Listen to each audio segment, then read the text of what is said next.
possible causes of breaker tripping could be due to overload. The circuit may be overloaded with too many appliances or devices drawing power simultaneously. Check the wattage of the connected devices and ensure they do not exceed the circuit's capacity. Another cause could be loose connections. Loose wire connections can cause arcing, overheating, and eventual breaker tripping. Inspect all wire connections, especially at the panel, receptacles, and light fixtures. A faulty device could also cause it. A malfunctioning fan, light, or appliance can draw excessive current and trip the breaker. Try disconnecting individual devices to narrow down the culprit. Ground fault might be another reason. While the circuit is ground fault circuit interrupter protected at the panel, a ground fault within the wiring can still occur. Check for any damaged wires or insulation that may be coming into contact with the ground. Additional considerations to keep in mind are ground fault circuit interrupter receptacle redundancy. It is unnecessary to have multiple ground fault circuit interrupter devices on the same circuit. Remove the additional ground fault circuit interrupter receptacle as was done. The carpenter's expertise should also be taken into account. The carpenter may not have been licensed or experienced in electrical work. Poor wiring practices could have contributed to the breaker tripping issue. It is important to know the sequence of events. Determine if the breaker tripped before or after the remodel. This can help identify whether the issue is related to the remodel work. Homeowner observation could be a key factor. Ask the homeowners if they noticed any patterns or specific events that preceded the breaker tripping. This information can help pinpoint the cause. Recommended actions: firstly, inspect all circuit components thoroughly, including the panel, wiring, devices, and connections. Secondly, if any loose connections, damaged wires, or faulty devices are found, repair or replace them immediately.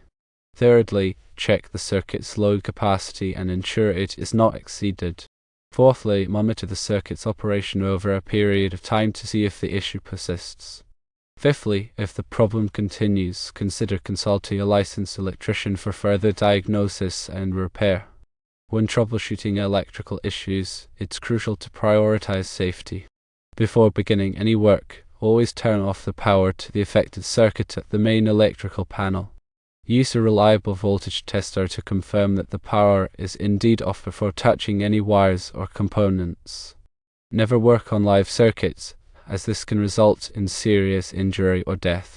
Overload occurs when the total amperage draw of all devices connected to a circuit exceeds the circuit breaker's rated amperage. Circuit breakers are designed to trip and cut off power to the circuit when an overload is detected, preventing the wires from overheating and potentially causing a fire. To calculate the total load on a circuit, add up the wattage of all connected devices and divide by the voltage of the circuit. For example, if a circuit has a 120 volts power supply and is connected to a 100 watts light bulb, a 150 watts television, and a 600 watts hairdryer, the total load is 100 watts plus 150 watts plus 600 watts / 120 volts equals 7.8 amps. If the circuit breaker is rated for 15 amps, then this load is within the safe limit.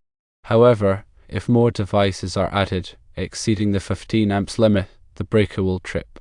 Loose connections can create resistance in the circuit, generating heat. This heat can damage the wires and insulation, leading to arcing and potentially causing a fire. These connections can occur at various points in the circuit, including at the circuit breaker, receptacles, light fixtures, and wire connectors. To inspect for loose connections, visually examine all wiring connections for signs of corrosion, discoloration, or damage. Use a screwdriver to tighten any loose screws or wire connectors. Make sure the wires are properly seated in the terminals and that the connections are secure. Faulty devices, such as appliances, light fixtures, or fans, can draw excessive current due to internal problems. This excessive current can overload the circuit and cause the breaker to trip. To identify a faulty device, disconnect each device on the circuit one at a time and see if the breaker continues to trip. If the breaker stops tripping when a particular device is disconnected, that device is likely the culprit and should be repaired or replaced. Ground faults occur when a live wire comes into contact with a grounded surface, such as a metal enclosure or a water pipe. This creates a low-resistance path for current to flow, resulting in a large surge of current that can trip the breaker. Ground fault circuit interrupters are designed to detect ground faults and quickly cut off power to the circuit, preventing electrical shock. To check for ground faults, visually inspect the wiring for any signs of damage or insulation breakdown. Look for wires that may be touching grounded surfaces. If a ground fault is suspected, a qualified electrician should use specialized equipment to locate and repair the fault. When working with electrical wiring, it's important to use the correct type and size of wire for the application. The National Electrical Code specifies the minimum wire size for different ampacities. Using undersized wires can cause overheating and potentially lead to a fire. Also, ensure that all wiring connections are made properly using approved methods and materials. Wire connectors should be properly sized for the wires being connected and should be installed according to the manufacturer's instructions. When replacing receptacles or light fixtures, use only devices that are rated for the voltage and amperage of the circuit. Using devices with lower ratings can create a safety hazard. Also, be sure to follow the manufacturer's instructions for installation. If the circuit breaker continues to trip after troubleshooting the above issues, it's possible that the breaker itself is faulty and needs to be replaced. Circuit breakers can wear out over time and may not trip reliably when an overload or ground fault occurs. If you suspect that the breaker is faulty, it should be tested and replaced by a qualified electrician. In the scenario presented, the carpenter may have introduced wiring errors during the remodel. It is crucial to thoroughly inspect the carpenter's work to ensure that it meets the requirements of the National Electrical Code and local electrical codes. Pay close attention to wiring connections, wire sizes, and grounding practices. If any deficiencies are found, they should be corrected immediately by a qualified electrician. It's also important to consider the age of the wiring in the bathroom. Older wiring may have deteriorated over time, leading to insulation breakdown and increased risk of ground faults. If the wiring is old or in poor condition, it may be necessary to replace it with new wiring. When replacing wiring, be sure to use the correct type and size of wire for the application and to follow all applicable codes and regulations. The presence of a ground fault circuit interrupter receptacle on a circuit that is already ground fault circuit interrupter protected at the panel is redundant and can sometimes cause nuisance tripping.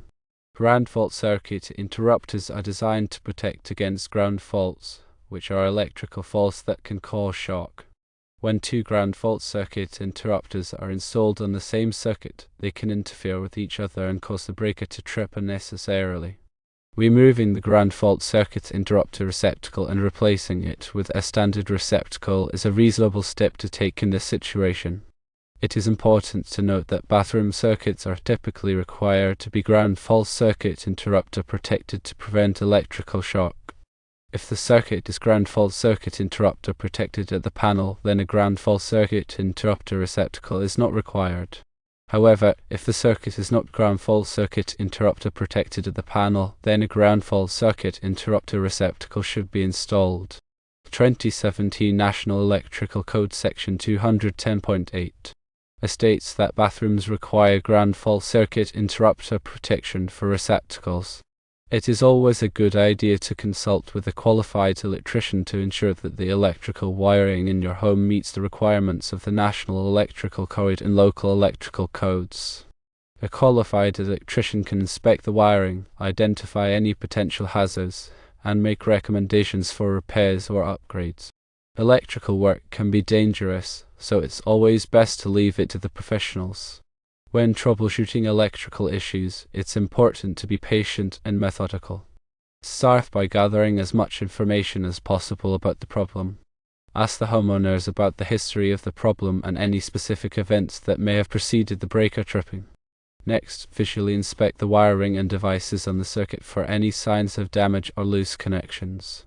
Use a voltage tester to confirm that the power is off before touching any wires or components. Once you have identified the potential causes of the problem, begin testing and eliminating them one by one. Disconnect devices, tighten connections, and check for ground faults. If you are unable to identify the cause of the problem, consult with a qualified electrician. It's important to remember that electrical work can be dangerous, so it's always best to err on the side of caution. If you are not comfortable working with electricity, or if you are unsure about any aspect of the troubleshooting process, call a qualified electrician. The information provided in this narration is intended for general informational purposes only and does not constitute professional electrical advice. Always consult with a qualified electrician for any electrical work or troubleshooting. Improper electrical work can be dangerous and may violate applicable codes and regulations. The 2017 National Electrical Code, also known as NFPA 70, provides comprehensive standards for electrical installations. It covers various aspects of electrical wiring, equipment, and safety. Some key articles relevant to the scenario include Article 210, Branch Circuits, which covers the requirements for branch circuits, including the types of circuits allowed, the number of outlets permitted, and the wiring methods. Article 250, Grounding and Bonding, which covers the requirements for grounding and bonding electrical systems to ensure safety and prevent electrical shock. Article 300, Wiring Methods, which covers the general requirements for wiring methods, including the types of wiring allowed, the installation methods, and the protection of wiring.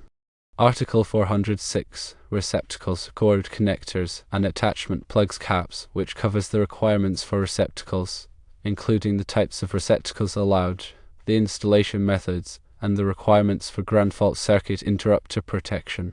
Article 410, Luminaires, Lamp holders, and lamps, which covers the requirements for luminaires, lamp holders, and lamps, including the types of luminaires allowed, the installation methods, and the requirements for energy efficiency. These are just a few of the many articles in the National Electrical Code that are relevant to the scenario. It's important to consult the code for specific requirements and guidance. There are several different types of circuit breakers available, each designed for specific applications. The most common type of circuit breaker is the thermal-magnetic breaker, which uses a bimetallic strip to detect overloads and a magnetic coil to detect short circuits. Other types of circuit breakers include ground fault circuit interrupter breakers, arc fault circuit interrupter breakers, and high interrupting capacity breakers. Ground fault circuit interrupter breakers are designed to protect against ground faults, which can cause electrical shock.